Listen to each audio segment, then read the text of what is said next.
There is also currently in effect a temporary national high-risk pool for people who have chronic, long-standing health problems and they've been unable to get health insurance. This establishes a national pool where they can come and get coverage. There are some unintended consequences for this. The statute says that in order to qualify for this coverage, they have to have been uninsured for at least 6 months.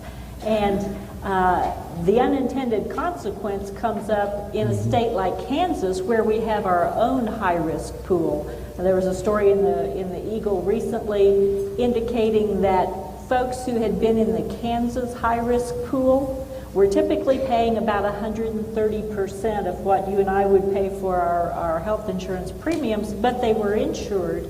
And in order to avail themselves of the federal high-risk pool, they would have to choose to drop out of the state high-risk pool and go without insurance for 6 months, which a lot of them would found to be unreasonably scary.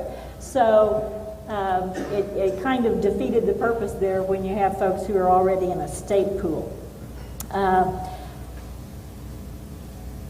There's a specific provision in the Act that says employers and insurance companies are prohibited from taking any action that would cause or persuade an employee with a health problem to move from the employer's insurance to the high-risk pool. So if you have somebody who's had a kidney transplant, you can't say, hey, I'll pay you $500 more a month if you go get on the high-risk pool instead of being on my insurance, because that's prohibited. One thing to also keep in mind when you're thinking about the effective date of these provisions is that those of you who have a collective bargaining agreement, the Act specifically states that these provisions that are in effect for everybody else at these given times don't apply until the expiration of any collective bargaining agreement that was in effect as of March 23rd, 2010. So if you're currently under a collective bargaining agreement that extends out for a few years, that's going to give you a delayed effective date on these various provisions.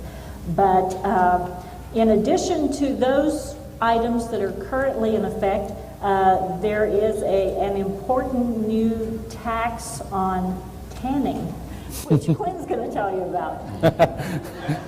I'm going to tell you that I think the Marriott, if they charge me for the tan I'm getting from those lights, they'll have to pay that tax.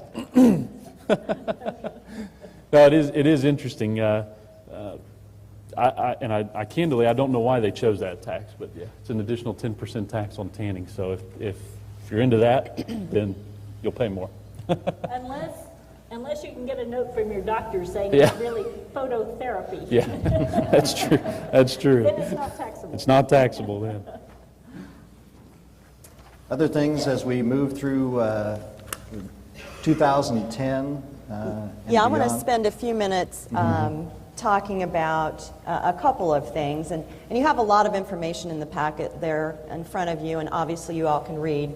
So we're not going to go through provision by provision, but I think it's important to touch on some of the high points and try to focus on questions that we're receiving, which are probably questions that come to your mind.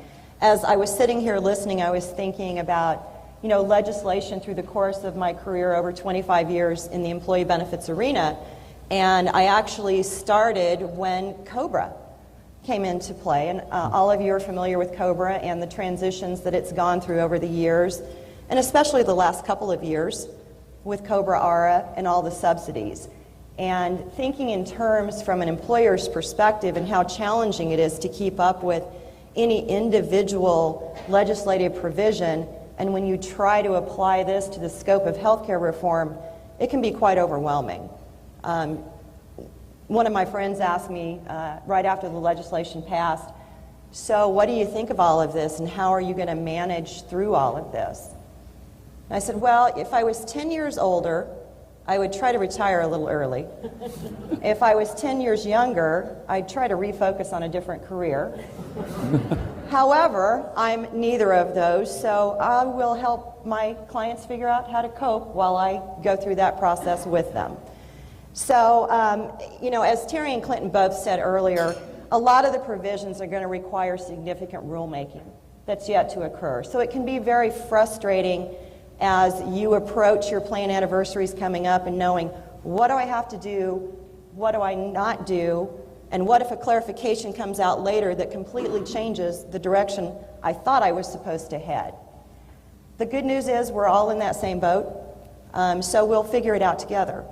There are a lot of consumer-friendly provisions that take place 6 months, for plan years 6 months after enactment, and enactment is March 23rd of 2010. So in other words, if your plan anniversary is on October 1st of 2010, you're going to be first on the hit parade for a number of these provisions. So they do take place, most of them, not all of them, on your plan anniversary beginning on or after 2010. So what I want to talk about a little bit in the next couple of minutes is grandfather plans. There's a lot of information, a lot of speculation about some of the provisions of grandfather plans, and I think a lot of the information that's been published does a pretty good job on focusing what grandfather plans are exempt from, but leaves you to figure out what you're not exempt